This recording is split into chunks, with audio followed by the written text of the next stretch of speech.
qué querer meterse más allá en la cocina colombiana? ¿Cuál es ese afán que a Toto Sánchez le dio en algún momento y todavía lo tiene, conociendo historia, compartiendo historia y manteniéndose firme? ¿Por qué entrar más en la cocina colombiana? Para mí es la cocina que es de nosotros, es la cocina más cercana, es la cocina de mamá, de abuela, de tía, es la cocina en la cual crecimos y es una cocina que cada vez se nos hace más lejana. Es una cocina que estamos perdiendo, que estamos desconociendo, llena de productos, de preparaciones, de técnicas que lamentablemente hemos dejado a un lado. Y me parece que es muy importante que nosotros desde la gastronomía a lo primero que le apuntemos es a conocer nuestra cocina, porque no es solamente la cocina sino lo que encierra esto, la cultura. Nosotros somos lo que comemos, es cierto, pero no se trata de nutrientes, ni de minerales, ni de vitaminas, ni de proteínas. Comemos cultura, somos cultura, y eso es nuestra alimentación, por eso es importante trabajar nuestra cocina colombiana. Hace 20 años yo veía que la mayoría de restaurantes en Bogotá, hablando en Bogotá, eran los restaurantes top, era cocina francesa, italiana, muy europea. Hoy entonces la tendencia, no, me preocupa una cosa y te lo transfiero a ti. No sé si es tendencia o se está convirtiendo en moda, que entonces existe una nueva cocina colombiana, con muchas cosas a veces un poco raras, otras muy acertadas. ¿Sí existe para ti una nueva cocina colombiana que podamos categorizar en este momento? Sí, para mí existe una nueva cocina colombiana. ¿Cuál es? Es esa cocina de todos estos chefs y cocineros que se están preocupando por conocer productos y preparaciones, que están investigando, pero que están haciendo algo sumamente importante y es reconocer. Reconocer a los portadores, a esas cocineras, a esos cocineros, reconocer el campesino, reconocer el mercado, reconocer nuestras tradiciones. Me parece que sí hay una nueva cocina colombiana. Por supuesto, estamos llenos también de esa tendencia porque la gastronomía es digamos, cíclica, ¿no? Nosotros a veces estamos en un extremo donde es totalmente la innovación y cuando eso ya está al tope nos volvemos hacia la recuperación, hacia la tradición y volvemos a irnos, y creo que estamos en un momento en el que nuevamente estamos trabajando cocina colombiana desde la innovación, quizás de una manera no tan afortunada, ¿no? Yo pienso muchas veces en ese término tan complejo que es hacer deconstrucciones. Pero ¿para qué vamos a deconstruir una cocina tan rica? Lo que podemos hacer es nuevas versiones y quizás eso es lo que es para mí la nueva cocina colombiana. Nuevas versiones a partir de preparaciones tradicionales. Hay un dicho que a mí me encanta, que es el de no existe una gran innovación si detrás no hay una fuerte tradición. Y creo que parte de lo que hacemos nosotros es investigar, es indagar, es salir a los territorios, es salir a conocer a las cocineras. Pero más que salir y conocer es darles también un papel protagónico en lo que nosotros hacemos, lo mismo a los productos. Tenemos unos productos sumamente ricos, pero que están en desuso. Ya perdimos, por ejemplo, la pomarrosa. Entre esas estamos perdiendo el chachafruto o balud. Estamos perdiendo los tubérculos altoandinos, ¿no? Las civias, las chuguas, los cubios. ¿Por qué? Porque estamos dejando de consumirlo, estamos, digamos, más pendientes de lo que viene de otras regiones que lo que nosotros mismos tenemos. Mira que tú llegas y hablas de cosas que uno le mueven el alma como colombiano, pero hay una en especial para mí y es el sazón o la sazón, como le queramos llamar. Para ti, ¿qué es la sazón? Pues la sazón para mí es una fórmula realmente, pero sazón es, a uno siempre le dicen que el mejor sazón es el amor, pero sí, pero es que el amor es una condición que nosotros tenemos en la cocina. Entonces, cuando uno piensa en cocina, piensa en algo, en un apostolado realmente, en algo que es muy complejo, que es alimentar a los demás. Y en eso, pues por supuesto está el amor. Pero el sazón, ¿qué es? Es la suma de tradiciones, de conocimientos, de sabores, la prueba-error alrededor de los productos, que a veces para nosotros quizás lo más difícil es poderle contar a un muchacho que detrás de una preparación simple hay una gran cantidad de prueba y error. Para mí el ejemplo más claro siempre será el maíz pira. las palomitas de maíz. Sí, sí, sí. Que eso es, yo imagino que para mí debe ser de las cosas más deliciosas si pudiera yo viajar en el tiempo, ver el momento en que algún antepaso a nosotros cogió esa mazorca y la tiró al fuego a ver qué pasaba y eso comenzó a reventar y todo el mundo al piso. Me parece delicioso ver que detrás de cada producto, detrás de cada preparación, hay un proceso sumamente largo. Y ese proceso largo es lo que es para mí el sazón o la sazón. La cocina gracias a los realities, ¿cierto? Toda esta vaina que aparece no son concursos, lo veo yo, sino realities, donde para mi punto de vista, obviamente eso es un show. Hay libretos, hay detrás, que no me escuchen mis amigos que han hecho por ahí cositas para estos programas, pero es verdad. Sin embargo, esto tiene una cosa positiva que le veo yo, y es que han impulsado a muchos chicos a que, no sé, les dé curiosidad de la cocina, como que se motive, como que, uy, yo quiero meterme en eso. ¿Qué tanto afecta o qué tanto beneficia que el estudiante moderno o el chico que está a punto de salir se fundamente tanto en el reality? ¿Qué tanto lo va a llevar a algo bueno o no? ¿Qué opinas de eso? No, pues el reality lo que nos está contando realmente es un show, realmente está detrás todo, muchas veces muy organizado, muy programado, todo está previsto. Y creo que lo peor que en lo que uno puede caer es creer que el reality es la realidad. No, el reality es un show, y es un show entretenido, y es divertido a veces, y está hecho para que haya un bueno y un malo, y que la gente vote a favor del bueno, pero siempre el malo le va a meter la pata, y eso es la tensión que hay. Yo veo, por ejemplo, a los chicos en los realities, por ejemplo, el extranjero, yo veo los norteamericanos con programas donde los niños van a cocinar, van a hacer pastelería y le preguntan a la niña Hannah, le preguntan, bueno, y Hannah, ¿cuántos años tienes? No, tengo 6 años. ¿Qué nos vas a preparar? No, voy a hacer un pastel flambeado al ron y entonces voy a utilizar aquí el soplete. Digo, bueno, pero a ver, eso pasa en Colombia, viene bienestar familiar y se lleva al niño a protegerle, a la niña a protegerle sus derechos. Me imagino una niña con un soplete. Y es decir, pues mucha gente se entusiasma y realmente sí debemos, creo, mucho del boom que está teniendo la cocina, de que aumente el número de estudiantes, de que aparezcan muchos cursos, de que la gente esté indagando acerca de preparaciones a estos realities.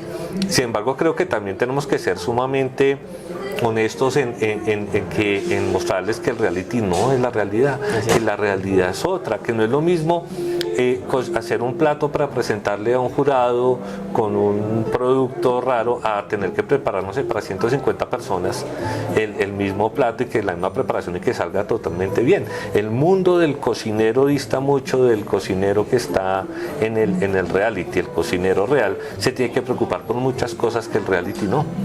En el reality nunca hay que preocuparse por el agua, nunca hay que preocuparse por el gas, por la candela, ¿no? Todo está listo.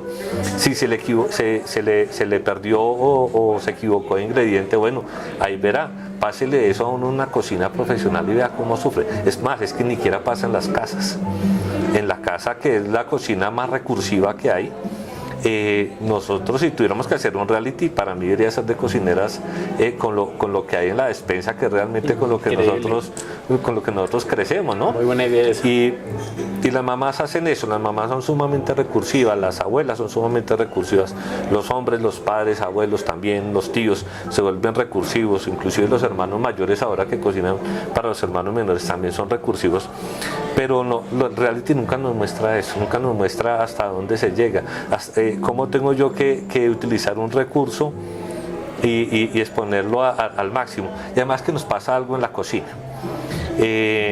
Siempre que damos nuestros alimentos, nosotros nos quedamos, a diferencia de lo que se piensa, que el que parte y comparte se queda con la mejor parte, nosotros siempre nos quedamos con la parte más chiquita. Yo siempre pienso en la mamá cuando reparte un pollo, ella siempre reparte las piezas más magras entre el marido y los hijos, y ella se queda con las alas o se queda con la rabadilla o con el costillar. y ella siempre va a decir que esa es la pieza más rica que tiene el pollo, que por eso la prefiere. Y nosotros creemos bobamente que es así, cuando en realidad lo que estamos viendo es ese sentido de madre, ese sentido de cocinero, de desprenderse de aquello que hay mucho para darle a los otros. Estamos en Colombia llenos de concursos, llenos de listas. Yo hace poco me encontré con María Angélica Bernal. Es una cocinera increíble, una mujer de mucha sensibilidad. Y me decía, yo me cansé de hacerles lobby, o sea, de andar tratando como que de lambonear, ¿sí? Para que me metan en listas. Ahorita me concentro en mis clientes, que son los que me dan de comer. ¿Cómo ves tú el tema de los concursos, las listas, que aparece un momento a otro el mejor restaurante de Colombia? Pero para mí, Toto, no lo es. Para mí es uno que ni siquiera aparece en listas. ¿Cómo lo sientes tú? ¿Cómo es todo ese movimiento? No, esto es subjetivo. Lo de las listas es un tema totalmente subjetivo. Creo que debe ser una guía, pero el tema es que detrás de las listas hay siempre intereses, hay marcas, hay otros elementos, y eso le quita un poco digamos, de seriedad o de veracidad a la lista. Por supuesto, siempre hay restaurantes muy buenos que nunca aparecen ni siquiera mencionados pues, en un reportaje de un periódico o de una revista, y que están ahí. Mucho de la lucha que tenemos nosotros es poder mostrar toda esa calidad que tenemos en la cocina colombiana. Y cuando hablo de cocina colombiana no es solamente la cocina tradicional, donde tenemos pues grandes cocineras y cocineros, y no es solamente la nueva cocina colombiana, donde también tenemos, no sé, tenemos un Leonel Jaramillo, un Jaime Rodríguez, tenemos Celeles, tenemos Guásimos, tenemos nuevas versiones muy buenas de cocina colombiana. También estoy hablando de las cocinas con influencias del exterior que están existiendo en Colombia. Grandes pizzerías, grandes tratorías, tenemos grandes cafés, muy buena preparación de carnes. Tenemos una industria, pero no la mostramos, no la conocemos, y siempre nos quedamos como en los mismos nombres y caemos recurrentemente en creer que eso es lo único que hay, cuando en el fondo hay mucho más restaurantes, hay mucho más talento. Entonces creo que las listas terminan por despistar. A nosotros nos falta hacer una lista propia. Sería muy interesante, digamos que ese era un ejercicio que se planteó alguna vez en Premios La Barra, pero en Premios La Barra, lamentablemente, no muchos de los restaurantes se postulan, o no los postula la gente, y es un tema también de difusión y de creer en la necesidad de tener un listado. Lo mismo tener unos premios. Parece que los premios sí los podemos hacer. Ahora que necesitamos un jurado idóneo, necesitamos como tener varias categorías y poder contar lo mismo, porque creo que si algo le falta a nuestra cocina es darle el mérito que tiene.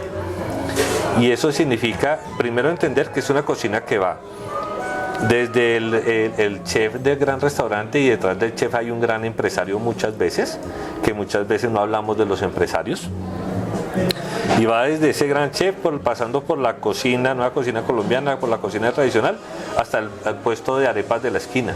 Es que nuestra gastronomía es así de grande, de lo popular a lo más elevado, desde el puesto de la calle hasta el local adecuado con 100, 120 sillas, y creo que nos falta ver lo amplio y lo rico que es esa diversidad que tenemos. Me parece que sí deberíamos pensar nosotros tanto en listas propias, premios propios, como eventos propios. Creo que también nos está faltando mucho eso del evento. Lo hablábamos antes de sentarnos acá un rato, pero a la hora del té también, ¿qué pasa? A mí me pasó hace unos años, cuando yo vivía en Bucaramanga, que alguna vez hice un video incluso de ese tema, y le perdí credibilidad a unos premios muy reconocidos aquí en Colombia, porque los que estaban compitiendo, yo evalué los que competían, el que ganó ni siquiera estaba en la lista de nada, mágicamente. Entonces yo dije, ¿cómo puede ser posible que esos premios den premios al mejor restaurante, el otro, si se notó ahí algo que no fue transparente, algo que no estuvo bien hecho? Entonces me preocupó, dijo, oiga, eso no es transparente. Aquí en Colombia no se está haciendo un concurso, los jurados no, o sea, Toto, no sé, quiero transmitírtela a ti, pero el jurado no puede ser la mamá del cocinero, el amigo, el que más votos tenga gana. El jurado tiene que ser un combo. ¿Te acuerdas de la época de Lacies Moreno? Sí. No, por ahí tiene- vamos. ¿Qué sí, opinas? tiene tú? que O sea, ser. ¿cómo logramos eso? No, tiene que ser un grupo de expertos en la cocina y que califiquen también por categoría. Entonces, Claro. digamos, yo necesito a alguien que pueda ver la nueva cocina colombiana, diga, oiga, sí, esta es la aplicación de técnica, está bien, Buenísimo. el trato de la materia prima está bien. Si es cocina tradicional, pues entrar a ver la cocina tradicional, cómo se maneja. Lo que estamos haciendo nosotros quizás es copiar premios y eventos de otros lugares y no es quizás lo adecuado. Necesitamos encontrar nuestro propio lenguaje. En algún tiempo nosotros teníamos aquí en la feria un evento, era la Feria del Hogar, y era un evento donde participaban las empresas, la industria, y entonces era una cosa maravillosa porque uno se encontraba allí los representantes de diferentes, de la industria de alimentos, de la industria de licores, de la industria, los que hacían las ollas, los que hacían los manteles, es decir, era un evento maravilloso y uno encontraba y valoraba su producto local. Ahora no tenemos esos escenarios, no vemos dónde está la industria local, no conocemos los restaurantes, no conocemos los cocineros, no conocemos los proveedores. Es decir, yo pienso que para que podamos comenzar a tener una cocina colombiana más seria, porque no puedo decir que no es seria, es bastante seria y mucho más reconocida, debemos comenzar también a entender quiénes la conforman. Más allá del chef, más allá del restaurante, es entender y aprender de empresarios, que hay unos bastante buenos, de entender también de cómo se forma la cocina, cuál es la filosofía de los restaurantes, cuáles son esas cartas, cuáles son esos platos que son los más representativos. A mí muchas veces mis estudiantes me hablan de los chefs, entonces me dicen, no, es que para mí la mejor chef de Colombia es tal, o el mejor chef de Colombia es tal. Digo, bueno, ¿qué de lo que prepara ese chef o esa chef a usted le gusta?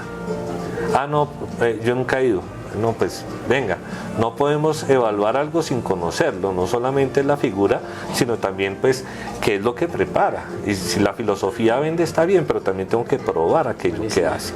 Tenemos que acercarnos a los restaurantes. Pienso que tenemos muchos eventos que permiten eso, ¿no? La cercanía del público con esas estrellas, llamémoslo así, de nuestra cocina.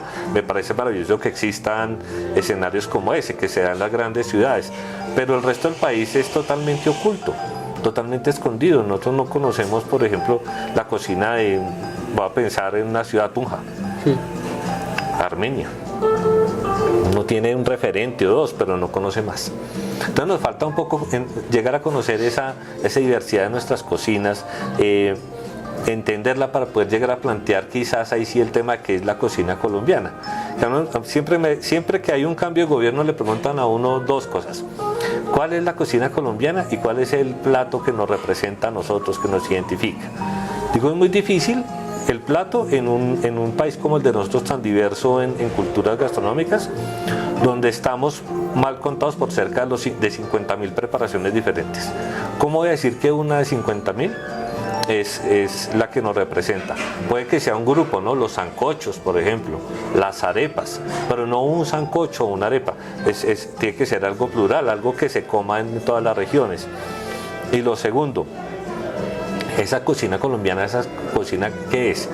Yo siempre digo que es una suma de cocinas regionales, que es una suma de esfuerzos y que esos esfuerzos tenemos que conocerlos y llegar hasta allá a indagar por los productores, el campesino, el que comercializa, el que transforma, e inclusive pues también entender un poco cómo se come, con qué elementos comemos. Entra entonces, por ejemplo, el artesano.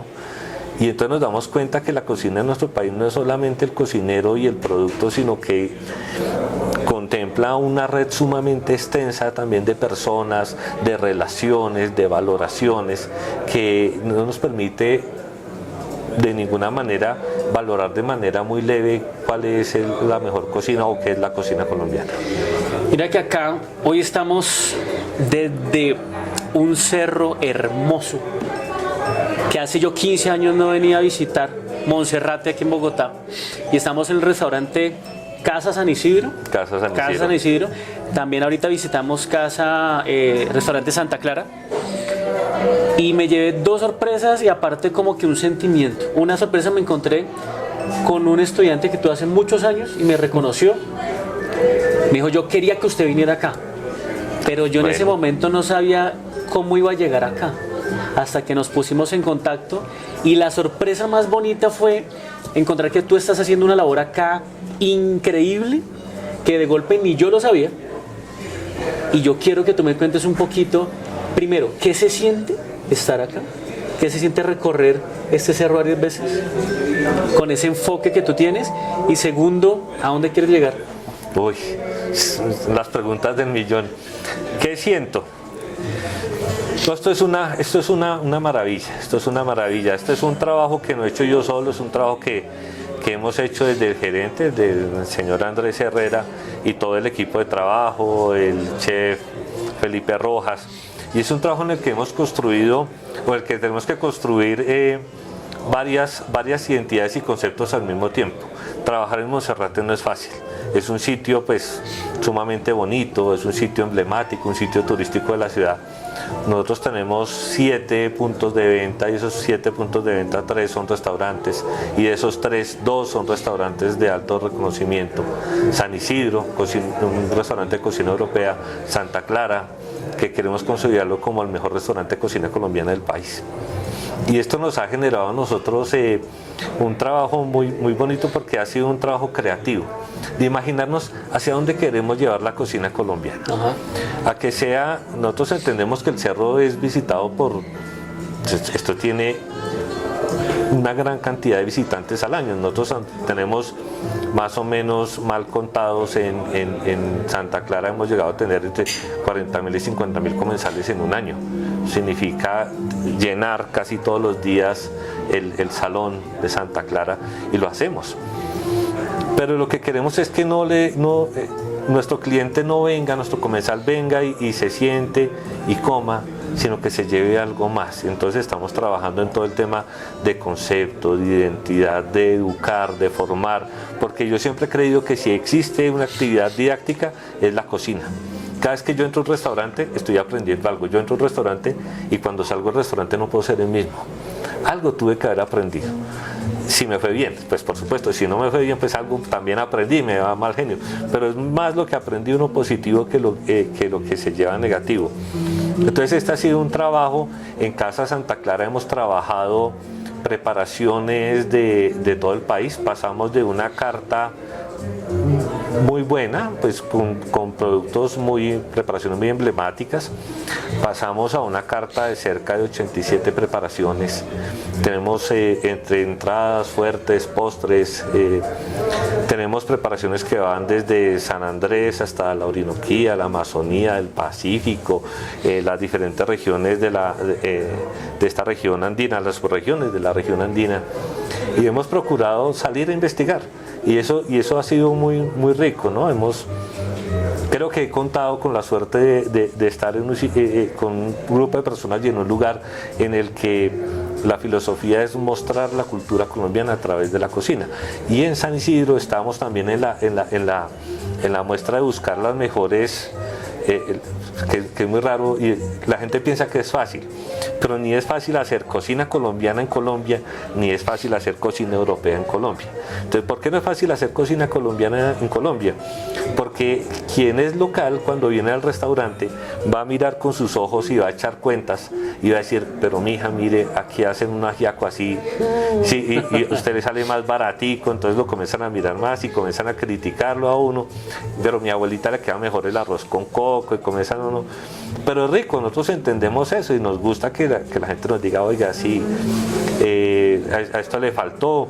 Pero nos gusta más cuando nos damos cuenta que lo sorprendemos. Y lo sorprendemos con propuestas que van no solamente con la cocina, sino también en dónde lo servimos. Entonces nosotros trabajamos las denominaciones de origen no solamente de alimentos, sino también las denominaciones de origen de las vajillas. Entonces tenemos la chamba, tenemos Carmen de Iboral. Próximamente vamos a incorporar también vajillas, elementos de vajilla de Ráquira, porque queremos que haya detrás de cada cosa un algo que contar. Historia. Sí, y con la cocina europea es lo mismo. Nuestras escuelas son de cocina francesa. Nosotros, para aprender a hacer un ajiaco, lo vemos primero desde la cocina francesa, entendemos los procesos desde allá y no está mal. pero también hacer cocina europea en Colombia significa tener acceso a una serie de ingredientes que no los hay. Y nos toca pues hacer hasta lo imposible para obtener esos recursos y poderlos mostrar y poderlos montar en un plato, y eso, bueno, es todo un reto, y es un reto que disfruto mucho y que me lleva a esa pregunta: ¿hacia dónde quiero ir? Yo creo que para mí como persona hay algo importante, y es que quiero dejar huella. Y la huella que quiero dejar va en dos sentidos. Uno, amor por la cocina colombiana. Amor por investigarla, por cocinarla, por valorarla y por darla a conocer, es decir, para divulgarla. Y dos, amor por la cocina como acto. Es un acto pedagógico, es un acto didáctico, es un acto que, como les dije hace un rato, es un apostolado, es un acto que requiere desprenderse de muchas cosas, y es un acto en el que uno realmente, así no conozca a la persona que se está comiendo el plato, le está dando un poquito de sí. Maya Angelou, una poetisa negra de Estados Unidos, decía: cuando yo invito a alguien a mi mesa, lo estoy invitando a mi vida. Por eso es algo muy íntimo, y quiero que eso pase, que dejemos de preparar hamburguesas porque sí, dejar de preparar. No está mal preparar hamburguesas, pero pongámosle mística a eso. Yo estaba mirando la carta del Santa Clara y me encontré con algo que normalmente yo no encuentro en un restaurante, digamos, bien organizado, bonito. Y aquí dice: sudado de pollo bogotano. Y yo te voy a hacer una pregunta a ti, que ya me la hice a mí en un momento pasado. Si te ponen en una mesa el sudado de pollo bogotano y te ponen un curry con pollo bien jalado, ¿cómo te desenvuelves ahí? ¿Por cuál te vas? ¿Qué sientes ahí? No, a mí me entra el afecto inmediatamente. ¿Y cómo entra el afecto? Bueno, el curry es atractivo, el sabor, el color, ¿cierto? Es inevitable no sucumbir ante un buen curry. Pero pues por el otro lado va a tener los olores de casa, los sabores de casa. Aquí en Santa Clara tenemos un truco, y es un truco bonito además porque es útil, y es que la comida la tenemos que servir siempre tapada, por la altura, por el frío. Entonces nuestros platos siempre vienen cubiertos. Okay. Sí, entonces es una sorpresa, y es una doble sorpresa porque levantamos la tapa e inmediatamente sale ese vapor. Y con ese vapor viene el olor a cilantro, a cebolla, a ajo, a comino. Entonces, y esos son los olores de casa. Entonces yo puedo tener el pollo al curry, y va a ser atractivo, y por supuesto lo probaré, lo comeré. Pero no es lo mismo que mi pollo bogotano, que además va a tener esa valoración importante para mí, y es que me recuerda a la casa. Es el sabor de casa. Nosotros tenemos acá una filosofía muy rara en Santa Clara, y es que hay que servir como en la casa de la abuelita. Eso significa abundante y sabroso. Entonces, y sabroso es eso, que tenga sabor, que tenga ese aroma, que tenga esas texturas que le permitan a uno jugar. Entonces, más allá de la preparación, nosotros además le ponemos como ingrediente principal la historia. Y la historia es eso, son referentes de casa. Cuando me dice pollo sudado bogotano, estoy pensando en tradición, estoy pensando en lo que le preparan en la casa. Esa dificultad de las madres al cocinar, en convertir algo como el pollo en un plato sumamente rico, abundante, delicioso, salsudo, pues para poder llevar este clima. Eso es lo que me evoca a este plato. A mí en las últimas conversaciones que hemos tenido me ha surgido un par de preguntas que me las he hecho a mí mismo. He intentado respondérmelas, a veces no es tan fácil, pero una de ellas es: ¿tú qué le dirías al Toto de hace 20 años? Uy, esa es muy buena pregunta. Lo primero que le diría al Toto si tuviera lo mismo, viajar en el tiempo, verme 20 años atrás, yo le diría simplemente que lo está haciendo bien, que no se desespere, que de a pasito, poquito a poco se van logrando las cosas. Le diría que probara más cosas, que fuera más, aunque yo soy muy comelón, pero pues sí, lo primero que me diría es: come más, visita más, aprende más, conoce más los restaurantes, pero no es ir a comer al restaurante y sacarse la selfie y decir, ay, ya estuve en el restaurante. Conocer el restaurante es conocer al empresario, al cocinero, y cuál es esa ciencia o cuál es esa filosofía que hay detrás de cada uno de nuestros restaurantes. El concepto es sumamente importante y creo que eso me hubiera gustado más. De muchos de esos sitios que he visitado en la vida, hubiera visitado más. Le diría, visita más sitios, conoce más, aprende más de la gente, conoce los chefs. Nosotros, esto es un gremio chiquito, nos conocemos muchas veces de nombre, a veces nos encontramos en los eventos, pero nos falta ser más hermandados, encontrarnos más, ser más familia finalmente.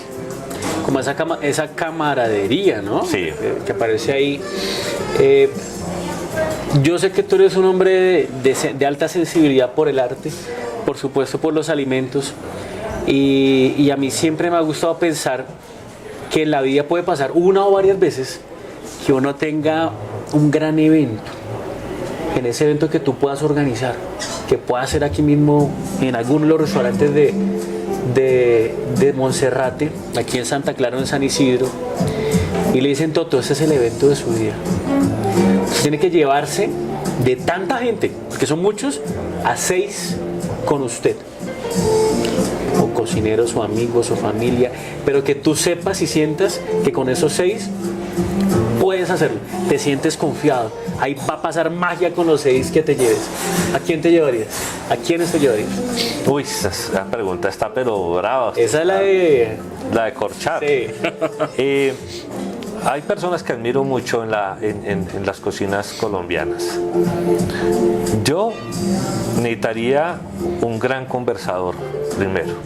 Uno que sepa cómo echar la historia. Sí, uno que salga y cuente la historia, un gran conversador que podría ser, no sé, me hubiera encantado nuestro Julián Estrada Ochoa, que lamentablemente nos abandonó antes de tiempo. Creo que nos dejó una herida muy profunda, pero en su lugar creo que un Carlos Humberto Hillera, cocinero, de Popayán, sí, maestro, antropólogo, profesor y director del grupo de investigación en patrimonio gastronómico del Cauca, creo que sería el conversador ideal. Carlos Hillera va. Listo. Tendría que tener, por supuesto, una cocinera tradicional que tenga amor por la cocina, que pueda mostrar su amor. Entonces me iría quizás con Mamá Luz, con Luz Dari Cogollo. Okay. Y a ella, ahí vamos 2, las acompañaría de 2 mujeres para mí sumamente talentosas, Melissa Ospina de Medellín, sí, y Jennifer Rodríguez, que para mí del colegio. Ahí vamos con 4. Ahí van 4. Ya tenemos el que conversa, tenemos quienes le ponen el amor a la cocina, además, que me parece fabuloso. Un hombre que admiro mucho, Carlos Gaviria, chef Carlos Gaviria, por ese trabajo que ha hecho de investigación. Y si Carlos no pudiera, me traería a Ricardo Malagón, quizás también a que me acompañara. Sí. Y terminaría con mucho sabor, y ese sabor, no sé, estoy pensando en un Rey Guerrero, por ejemplo. Que tenga ese punch. Sí. Sería, pero se me queda, y es que usted me la puso muy difícil, que se quedan detrás nombres sumamente bonitos y buenos. Y si pudiera tener como dicen en los equipos de fútbol, como ese ángel sería mi abuelita. ¿Tu abuelita? ¿Y por qué tu abuelita? No, yo pienso que mi abuelita hacía algo muy, muy interesante. Y fue la persona que me enseñó que absolutamente todo lo que uno prepara en la vida, absolutamente todo, tiene historia. Y todo se hace bien. Y hay que hacerlo divertido. Y hay que hacerlo riéndose. Mi abuelita yo nunca la vi cocinar seria. Jamás. Y ella hacía unas cocinanzas terribles. Yo recuerdo las navidades con ella era un abuso en la comida. Ella hacía natilla desde cero. iba y compraba el maíz y preparaba todo. Y por supuesto era una época en la que en Bogotá no cocinábamos con gas, sino cocinábamos en estufa eléctrica. Entonces por supuesto eso las codensa, la energía eléctrica disfrutaba mucho con la factura, con la natilla de la abuela. Y ella siempre se preocupó, uno, porque siempre tuviéramos que comer y comer sabroso y que el comer fuera de compartir. Y ella entendía que a uno la vida se la cambia un buen plato. Uno puede estar muy triste, pero un buen plato, un buen sazón y una palabra de cariño lo reconforta, le reconforta el alma. Entonces ella para mí es el ángel de ese equipo y quisiera tener un equipo mucho más amplio y quisiera que no me faltara ahí un estudiante, porque creo que uno debe siempre aprender del lado de los que saben. Eso que usted está haciendo, demostrarle a los demás lo que hacen quienes trabajan en la industria, es sumamente necesario y sumamente valioso, porque nosotros necesitamos ese tipo de trabajo. Necesitamos que los estudiantes sepan cuál es el espíritu y qué es lo que hay detrás de cada uno de los que trabaja y hace fuerte esta cocina colombiana. Yo le agradezco de corazón, de verdad, este chance no solamente de estar aquí charlando, sino el de todos esos capítulos que he visto yo de Sólido con tantas personas que quiero, admiro y estimo de las cocinas colombianas. Hombre, Toto, el agradecido soy yo y yo soy muy defensor de lo que tú cuentas, de esa cocina de sentimientos, emotiva y de muchos y muchas cocineras invisibles. Hay un montón. Y pienso que eso es lo que nos conmueve y lo que nos trae a contar todas esas historias.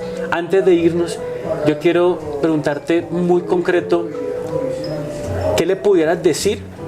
Que yo siempre digo que nadie es suficientemente viejo como para dar consejos, pero ¿qué le pudieras decir a ese estudiante que está próximo a salir y tiene muchas dudas? ¿Qué voy a hacer? ¿Me van a contratar? ¿No me van a contratar? ¿Para dónde cojo? ¿Qué hago? ¿Qué le pudieras decir al oído para que él estuviera tranquilo, tranquila? Yo le diría simplemente que crea en sí, que se pruebe, que se rete en su casa, que pruebe restaurantes, que mire, que comience a crear su propia filosofía, su propio cuento, su propia historia. Nosotros necesitamos más que personas que repliquen y que hagan lo que hacen los demás, que multipliquen lo que hacen los demás, no. Necesitamos personas con conceptos e ideas propias. Le diría que creyera en sí mismo, que explorara, que se diera la oportunidad de meterse en la cocina a ver qué hace, que pruebe, que encuentre sabores, que explore las cocinas, que visite restaurantes, que se dé el chance. Yo sé que de estudiante es muy complicado muchas veces, pero puede comenzar por los comedores populares de las plazas de mercado de este país, que son muchas, y comenzar a ver sabores y olores y aprender de ellos. Muchos de los grandes ejemplos que tenemos en la actualidad, de los grandes proyectos de cocina surgieron así, de visitar plazas de mercado, de visitar cocineros y de indagar algo que quizás se nos olvida: la cocina de la casa. Esa es la cocina más importante que tenemos nosotros. Cualquier cocinero que exista en este país, bueno, y en el mundo, la cocina más importante es la cocina de su casa, y es la que menos conocemos y es la que menos documentamos. Si algo bueno nos dejó la pandemia, fue que nos obligó a volver a la cocina casera.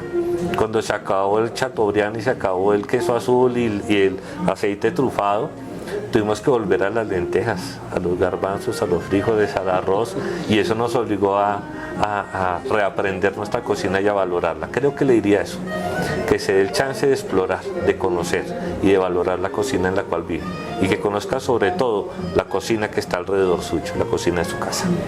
Me encantó esa frase, con esta cerramos. Yo creo que eso va a ser el título de este video.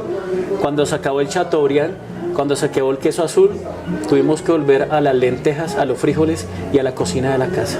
Sí, así Toto, es. Feliz y agradecido. Andrés, muchas gracias.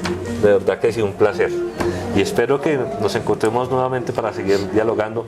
Se hace unas preguntas muy bravas entonces, pero es delicioso poder charlar de tanta cosa. Que así sea, que y así siempre sea. Bienvenido a Restaurantes Monserrate. Bueno, está en su gracias casa. a ti. Que sigas adelante con la gestión.